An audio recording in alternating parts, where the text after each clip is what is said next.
everyone, my name is Alice and welcome to my channel, especially if you are new. Today I'm going to be going through the 12 books that I read in February 2021.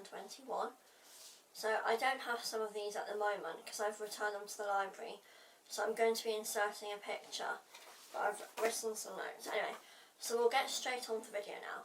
Okay, so the first book that I read this month was Scenes of a Graphic Nature, and this was a 2020 book by Caroline O'Donoghue, and I gave this 4.5 stars. I really liked the character development and the storyline was a bit suspicious.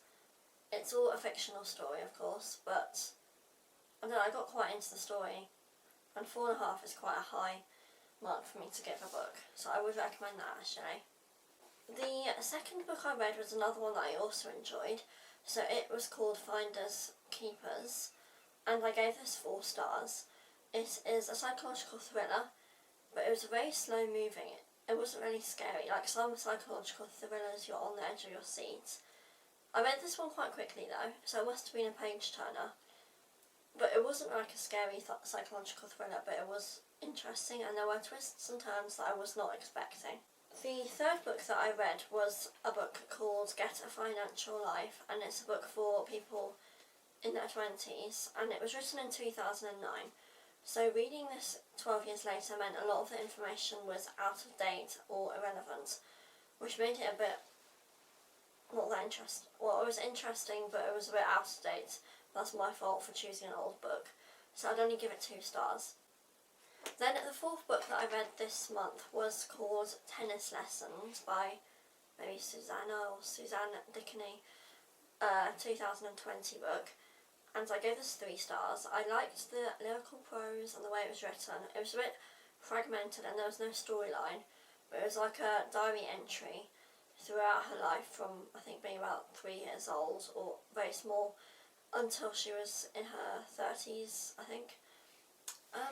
Then I didn't really relate to the characters, but it was quite interesting, so that was a 3-star review. Then the 5th book I read was The Heart's Invisible Furies by John Boyne. This is a 2017 book and I actually enjoyed it quite a lot, but I only gave it 2 stars. The 700-page hardback book was quite tiring to read, and it did take me nearly a week to get through it. I don't know, but there were quite a few characters, but I could stay on track and up to date with who was doing what. It looked back over the life of this individual every 7 years, I think from when they were born until they died. But it was interesting to see because they moved all over the world, but they were originally from Ireland. So I'd give that 2 stars, but I would recommend it because it depends what kind of book you are into. I just found it a bit slow, and it's a bit about being a gay man, which was interesting as well. The 6th book that I read was a book written by the CEO of Disney, and it's called The Ride of a Lifetime. It was written in 2019. I didn't get super into this because I found it a bit too technical, but there were things that were interesting because I have a subscription to Disney Plus, so I could compare why, because some people think it's weird that Pixar and the Spider-Man movies or Marvel are on Disney Plus, but it kind of explains that process, so that was a bit interesting to me. But in general there was a lot going on. Actually the bit about Japanese Disneyland opening was interesting. I don't know, it was a good book, but it was kind of more of an autobiography rather than a business lesson. Okay, the 7th book I read this month was called 1 Year of Ugly. I gave this 1 star, maybe I should have given it less. I could not get into it at all, but it was all about Venezuela immigrants living in Trinidad, but it's just the storyline was really weird, and there were a lot of sexual references, and it was just a bit strange. I don't know, it is a very popular book. I know it is a common book that was recommended last year when it was released, but I wouldn't read it and I would not recommend it. The next book that I read was called The Vanishing and it's another 2020 book. I rated this slightly higher at 2 stars, and it's all about a set of twins that move away from their parents, and one of them slightly lighter than the other one, and they go on to lead these different lives. But I thought the character development wasn't really there, and I couldn't really relate to the characters. But it was it is one of the big bestsellers from last year, but I would only give it 2 stars. The 9th book that I read was a reread. Oh, I've actually got this here.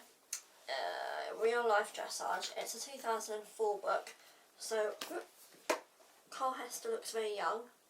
I would recommend this, and I'm keeping this on my bookshelf. I'm not selling it or giving it away. It's just good because it's got all the different age groups of where horses should be at their training advice from novice to Grand Prix, and it's got all the different exercises and lots of pictures that show you how you're meant to be riding. I would recommend this if you're into horses and dressage. And also there's a bit about their philosophy of turning their horses out and letting even their top horses go hacking.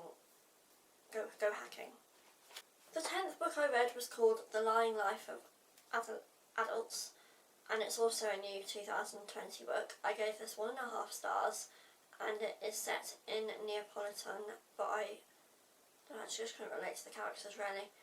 It seemed a bit far-fetched. Wouldn't recommend. And then the 11th book I read was this book. It's by Hoopman, and it's called All Cats Have Asperger Syndrome, and it was written in 2006. I just like the pictures. It's just cute because it says, look, when he talks he goes on and on and on about the same topic. So it says, I like black mice and brown mice and white mice. The pictures are very cute.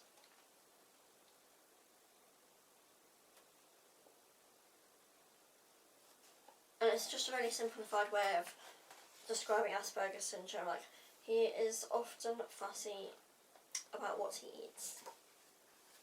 I don't know, I do like this book, but I would not buy it. This is a book from the library, which I'm going to be returning soon. But I'm trying to get other people to read it in the house. I wouldn't really buy it because it's only a few pages, and it takes about 10 minutes to read, but I did like it. I'm going to reread it again, I think. And then the 12th and final book that I read this month was called All Birds Have Anxiety. So this is by the same author, but it's more recent. It's from 2017.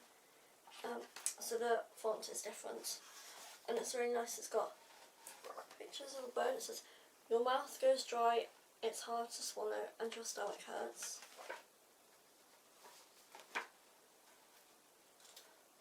It's just funny because look, it's got, to make things worse, we often don't sleep well. And then there's this picture of this boggle-eyed owl. These kind of books are the ones that make you smile. So I'd recommend this if you've got anxiety or know someone with anxiety. It's just a cool book. Because life as a bird can be stressful, it says. Well, I might look for All Dogs Have ADHD, and then I will have read all of her picture books. Okay, so that is the 12 books that I've read this month. If you have any questions or video suggestions, please leave them in the comments below. That's it. Thank you for watching. Bye.